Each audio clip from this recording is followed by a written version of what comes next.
Hola, bienvenidos a mi tertulia con el nombre Glaciares de los Alpes y su historia.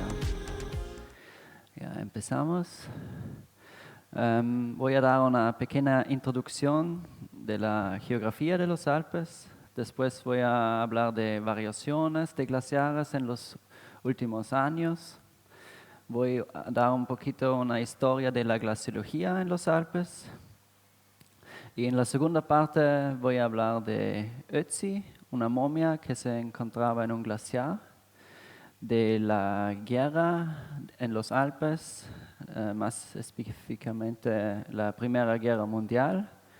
Y por último voy a hablar del ski turismo y la conexión con los glaciares.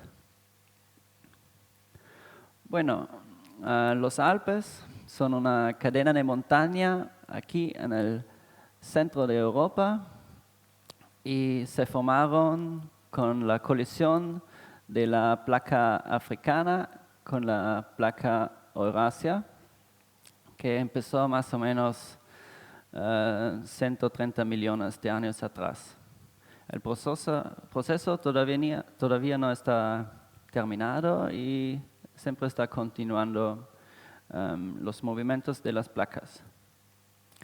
Aquí se ve una mapa de la cadena de los Alpes, desde el mar de Mónaco aquí, el mar Tirénico, hasta el mar Adriático. Se parte entre 8 países, eso sería Mónaco, Francia, Italia, Suiza, Liechtenstein, Austria, Alemania y Eslovenia. Aquí se ven las cuencas principales de los Alpes y los ríos principales. Eso es Tirol del Sur, donde nací yo, es en el centro de los Alpes, la provincia más norte de Italia, donde todavía se habla alemán porque históricamente era parte de Austria, pero más sobre eso voy a hablar en un rato más. Bueno, ahora vamos a ver los Alpes durante la última glaciación. Aquí se ve una mapa de la extensión máxima de la última glaciación, que era más o menos 19 hasta 22 mil años atrás. Y el campo hielo cubrió una superficie de aproximadamente 163.000 kilómetros cuadrados. Como se ve en esa animación abajo, no era una extensión constante, pero siempre cambiaba su extensión. Aquí se puede ver la temperatura menos que ahora, que varía entre 10, 12, 8 grados, bajo del nivel de ahora, y junto con la extensión de los glaciares.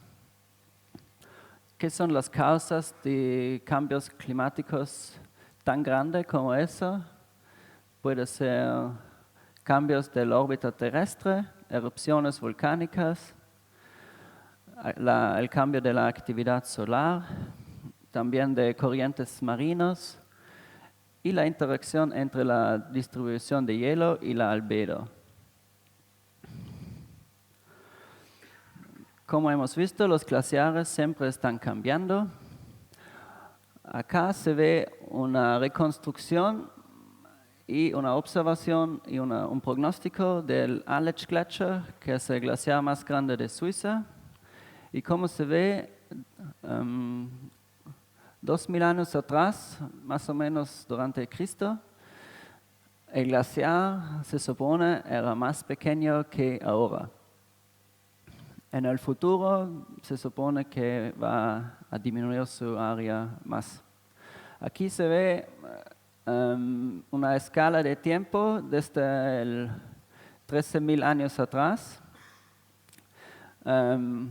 El clima era más frío en la temporada que se llama Younger Dryas. más o menos 12.000 años atrás, y tuve un máximo durante el Holoceno desde 6 a 7.000 años atrás. Desde ese tiempo la temperatura bajaba constantemente hasta 1850. Desde ahí empezó el cambio climático moderno. Esa es una mapa de los Alpes con todos los glaciares que se encuentran ahora. En total son 2.000 kilómetros cuadrados, es más o menos la mitad que 150 años atrás. Aquí se ve el cambio de la temperatura desde 1800.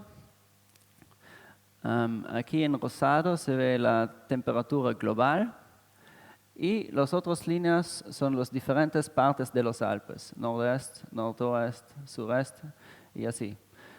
Se nota que el promedio global, la temperatura se aumentaba por 1 grado y en los Alpes por 2 grados. Como en otras zonas del mundo, como las zonas polares, los Alpes son una de las regiones más afectadas del cambio climático. Con la aumentación de la temperatura también se cambian los caudales, con una temperatura más caliente, menos nieve cae durante el invierno y más como lluvia, y esa lluvia sale del glaciar inmediatamente. Y con la aumentación de temperatura se ve menos caudal durante el verano. Entonces hay un cambio sí, del caudal aquí. En esa diapositiva se ve el Hintereisferner, un glaciar grande de Austria, y acá una animación del retroceso desde 1900. Como muchos glaciares, perdió más o menos 50% de su área en 150 años. Aquí se ve otro glaciar de Austria, el Kasselferner y Mittelbergferner. Esa foto es del 1955. Los dos glaciares todavía conectados y llenaron una gran parte del valle.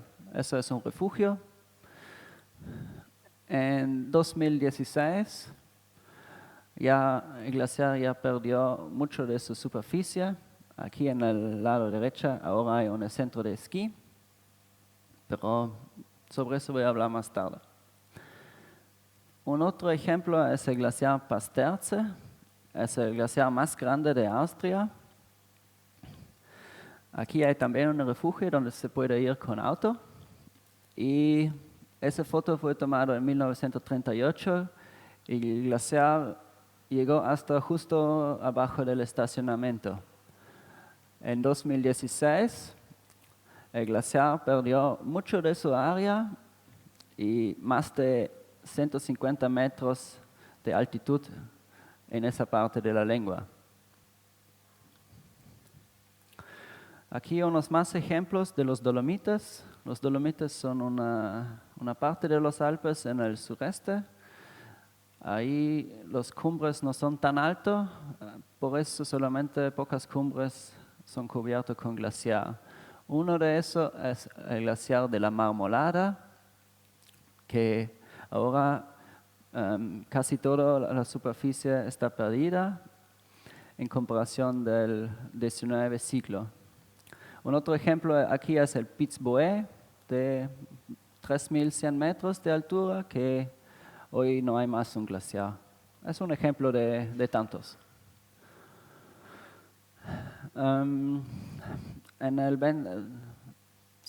Esos son unos ejemplos de mediciones de balanza de masa en los Alpes que tienen una historia más larga de mediciones continuas. Esos de la silueta, por ejemplo, ya desde 1920. Y se ve una tendencia de más valores negativos, especialmente después en 1980. Cada barra es un año y el azul significa que el glaciar ganó masa entre un año y el otro, y las barras rojas al revés, que perdieron masa. En todos los glaciares se ve la misma tendencia para más años negativos. Hablamos un poquito del contexto global. Aquí se ve el cambio de masa acumulada de todas las regiones del mundo. Europa Central son los Alpes en ese caso, que se ve esa línea. Y junto con Canadá y USA del oeste son las regiones que perdieron más masa de todos. Pero como son tan chicos los Alpes, solamente cubren 0.3% de todos los glaciares del mundo. Entonces el impacto por el cambio de nivel del mar es bastante poco. Ahora voy a hablar de el lago glacial de Röfen. Es uno de los primeros registros de glaciares en la historia en los Alpes.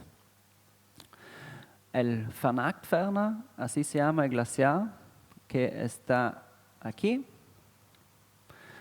Tuve varios avances en su historia y 4 veces se formó un lago porque el glaciar avanzó hasta el valle principal y el glaciar tapó el río y así se formaba un lago. Ese lago después se escapó violentamente y ha destruido varios pueblos y casi todos los puentes del valle.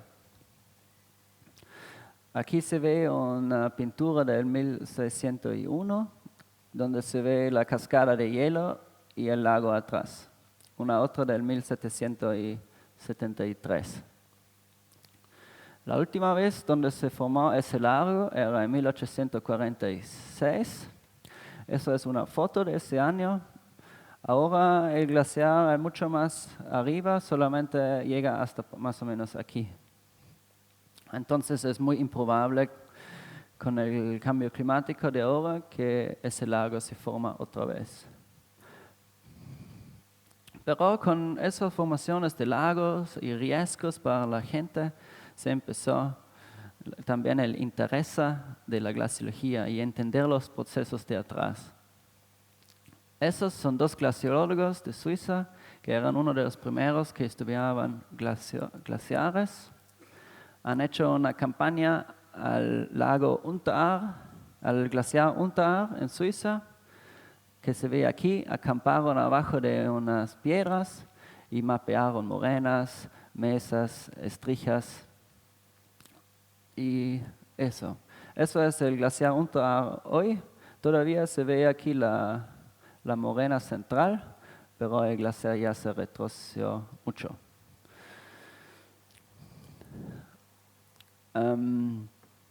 El Ignaz Fenetz era un suizo y él era el primero que propuso la hipótesis de que existen glaciaciones.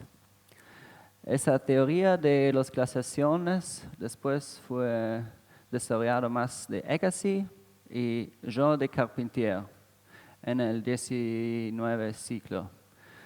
Con esa teoría de glaciaciones se podría explicar la presencia de bloques erráticos como eso, que el origen de la roca era mucho más lejos que donde se encontraron y no se podría explicar eso. También hoyos de hielo muerto, como se ve en esa imagen, antes no se podría explicar, se imaginaba que son cráteres volcánicos.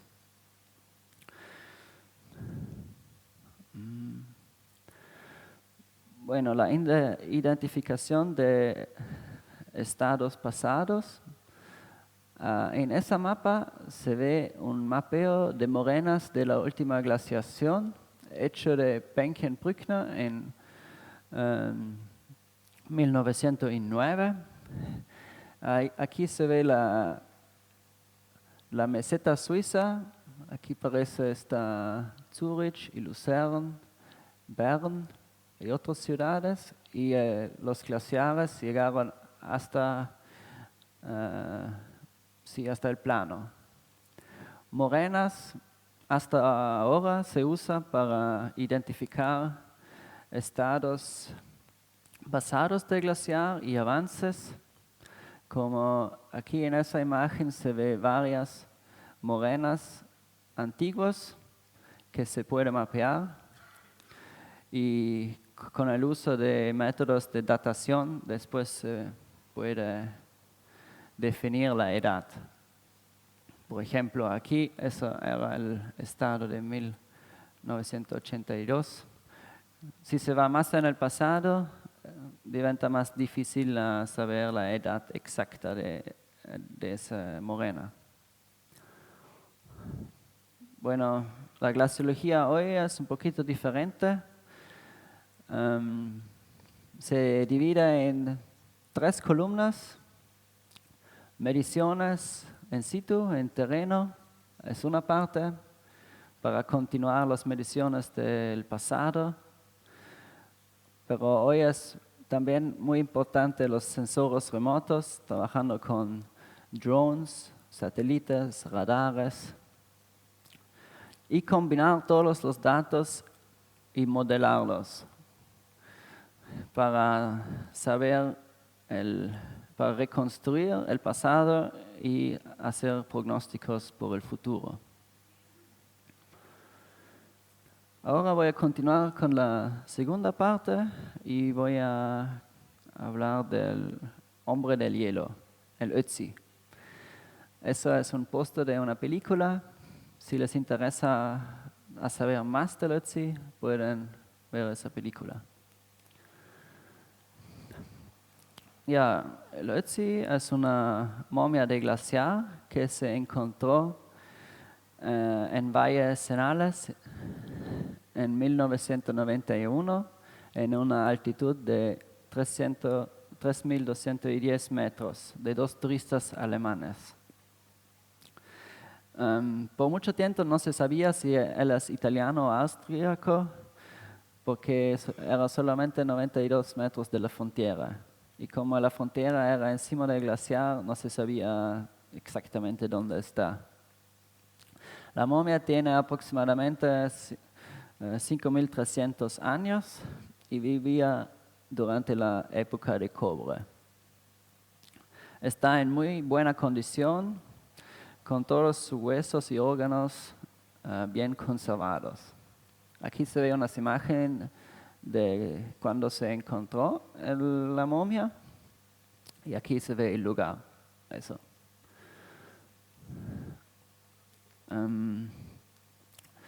Acá se ve unas fotos de la momia para mantenerla conservada. Se mantiene una temperatura baja cero y una capa de hielo encima.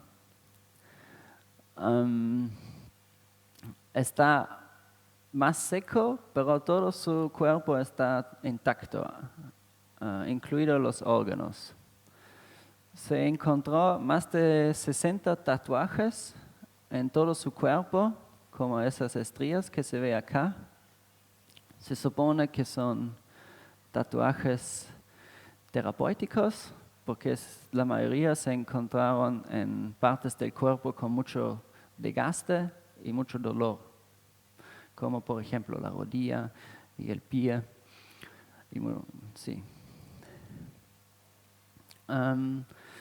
Junto con la momia se encontraron también muchos utensilios que se podría recuperar, por ejemplo, pantalones, una hacha de cobre, un daga, un cinturón, un gorro, un recipiente. También tuve un arco, unas flechas y un tipo mochila y varias otras cosas. ¿Y quién era Ötzi? Esa es una reconstrucción de su cuerpo con la ayuda de tecnologías modernas y un artista. Se supone que era de 1,60 m de altitud y tuve un peso de 50 kilogramos. Cuando murió tuve más o menos 45 años, que para ese tiempo era mucho, era ya un hombre de edad. Tuve cabello marrón, de medio largo, una barba, ojos marrones. También se encontró caries y se sabe de su última comida. Comió ciervo, cabra, de mucha grasa, granos. Puede ser que era un líder tribal, porque no era común en ese tiempo a tener una hacha de cobre. Y también era bien alimentado, por eso se supone puede ser un hombre de poder. De su muerte todavía no se sabe la causa. Se encontró una punta de flecha en su espalda que podría ser mortal, pero la causa de eso todavía no se sabe. Ahora Ötzi está en un museo en Bolzano, Italia, como se ve aquí, y donde el lugar de encuentro acá ahora no hay más un glaciar, solamente esa busto de memoria. Ahora voy a continuar con la tercera parte de la guerra de la montaña. Uno de los primeros registros de guerra en la montaña era el cruce de Aníbal cruzando los Alpes en 218 a.C. Un ejemplo de Chile es el José de San Martín y Bernardo Higgins cruzando los Alpes en 1817. Un ejemplo contemporáneo es la guerra entre India y Pakistán, que continúa desde 1947 en el Saichen Glaciar. Y allí están estacionados soldados permanentes hasta una altitud de 6.000 metros.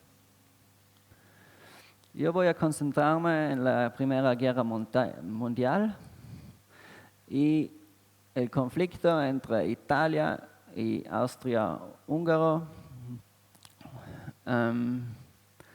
y las batallas en los Alpes. Aquí se puede ver la frente de 1915 y la mayoría de la frente era dentro de las montañas hasta una altitud de casi 4.000 metros.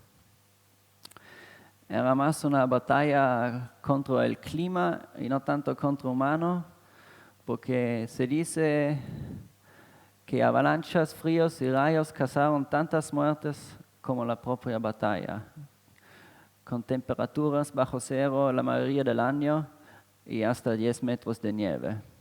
En total, 150 hasta 180.000 personas murieron durante esa temporada.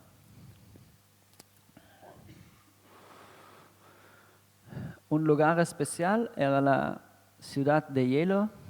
Los austríacos construyeron una ciudad dentro del glaciar para tener protección y poder acercarse a los italianos sin ser expuesto al viento y al clima.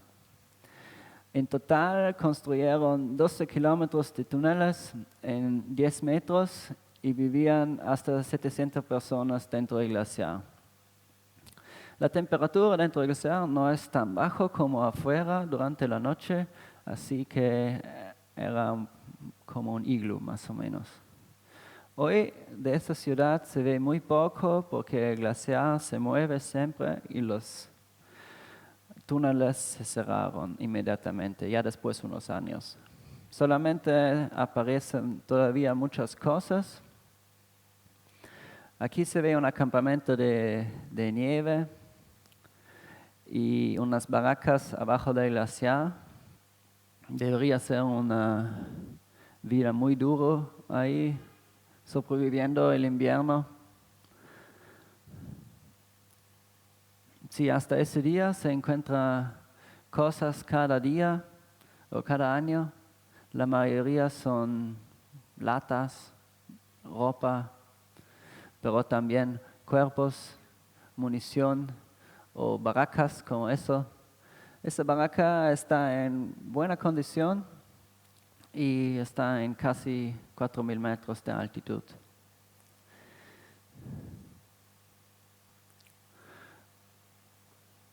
Ahora voy a continuar con el último capítulo y voy a hablar de glaciares y el turismo. En los Alpes, en ese día, hay 29 centros de esquís que incluyen un glaciar. Algunos de esos están operativos en todo el año, otros solamente en verano.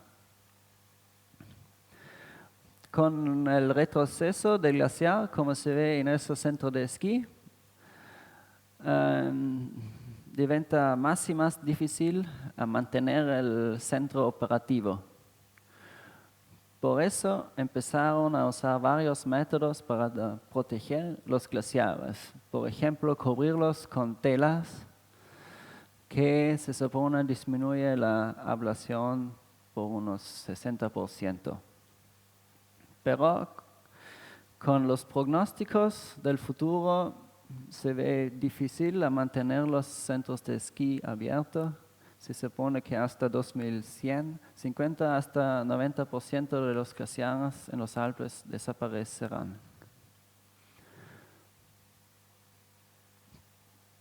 Aquí se ve dos centros de esquí diferentes. Eso es en el Val Senales, cerca de donde se encontró el Ötzi. El centro de esquí va por allá, así. Y ese es el Paso Stelvio, uno de los únicos centros de esquí que está solamente operativo durante el verano. Como se ve, los glaciares se cambiaron bastante. En el caso del Stelvio, ya casi no queda nada.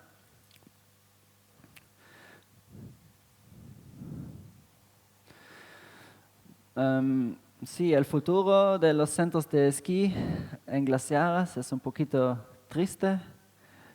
Uno es porque no es muy rentable.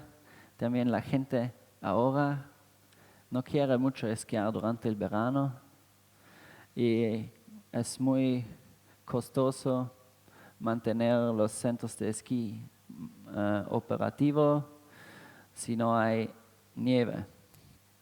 Probablemente tienen que cerrar la mayoría, pero eso podría ser también una oportunidad para diversificar el turismo y concentrarse a otros deportes, por ejemplo, bicicleta o senderos, ecoturismo. Y podría ser una oportunidad, pero es triste que los glaciares se aparecen tan rápido. Ya, eso es. Gracias por su atención. Y si tienen preguntas.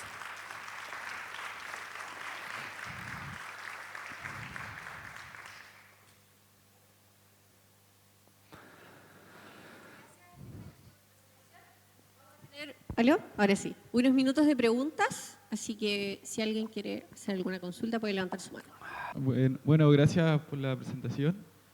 Y mi pregunta va más estructuralmente en la cuenca específica de un glaciar, referente a la formación de estos lagos glaciares.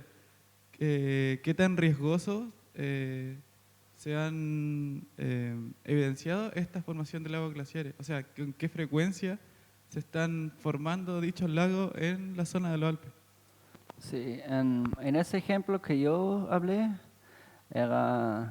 había 4 avances de glaciar en más o menos 400 años, así uno por cada 100 años. Pero en Europa había mucho más ejemplos de solamente eso. Ese era un ejemplo. Había más o menos 5 formaciones de lagos así. Y sí, el riesgo es bastante.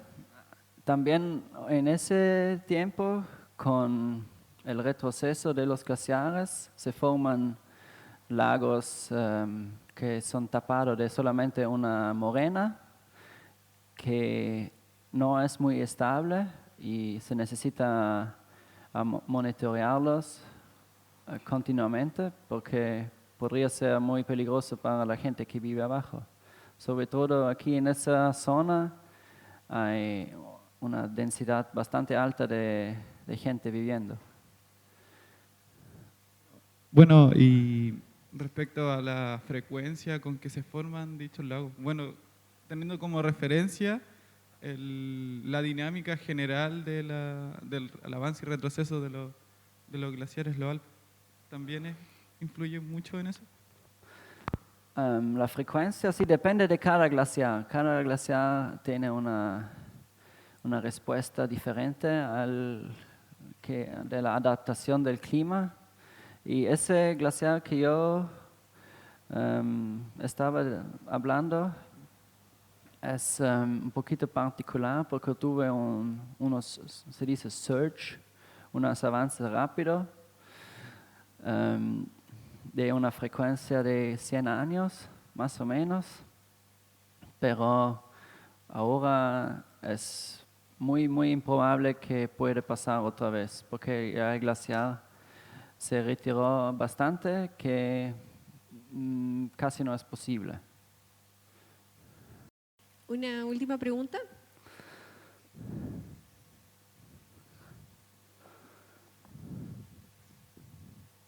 Disculpa, ¿cómo se puede datar más o menos la fecha, o sea, sí, la fecha de cuando el glaciar se encontraba en su dimensión máxima?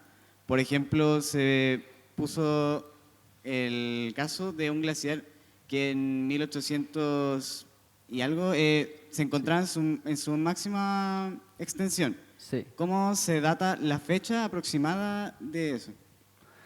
Uno son observaciones históricas, fotos, pinturas. Por ejemplo, en mi primera... Sí, con fotos se puede ir hasta más o menos 1800, 1700, como la foto de esa. Pero si se va más atrás, entran métodos de datación, como se puede analizar árboles y los anillos de árboles y así reconstruir el clima. Hay un método de exposición solar, como si una piedra está expuesta al sol. Se puede medir el contenido de beryllium 10, yo creo, y así definir la edad. Cuántos años está arriba, como expuesta al sol. Porque antes, cuando había glaciar, la roca probablemente no era expuesta al sol. Eso también se puede usar, ya no sé cómo se dice en español. Pero sí, hay varios métodos de datación que se usa por eso. Ok, la última pregunta, ¿ya? Porque estamos en la hora. Gracias por tu charla, por estos conocimientos. Ahora te quisiera hacer la pregunta, o sea, ¿qué consecuencias trae a futuro la desaparición de estos glaciares? No solamente, digamos, en la zona del Alpes, sino que mundialmente. Sí. Porque se está viendo también de que el mar está avanzando en el océano Ártico y se está abriendo nuevas rutas de navegación producto de la desaparición del hielo. si se han estudiado las consecuencias. Ya, en mi opinión, la consecuencia más grave es el agua, que si no hay glaciares, no hay un cuerpo que guarda el agua durante el verano, y así como hemos visto en el gráfico de caudal, hay menos y menos flujo de ríos durante el verano, y si no cae lluvia, mucha gente en el mundo va a tener poca agua, sobre todo en zonas áridas. Y como en los Alpes también es importante la economía. Mucha gente depende de turismo que está conectado con nieve, esquí, glaciares y eso. Pero eso se puede cambiar, no es tan grave. Yo creo que más importante es el agua que va a faltar en muchos lugares del mundo. Como por ejemplo en Himalaya, casi 2 billones, billones personas viven de ríos que salen del Himalaya. Si un día esos ríos no traen mucha agua, va a ser un problema. Sí, eso creo que es más grave. Ok, muchas gracias. Le pido nuevamente un aplauso.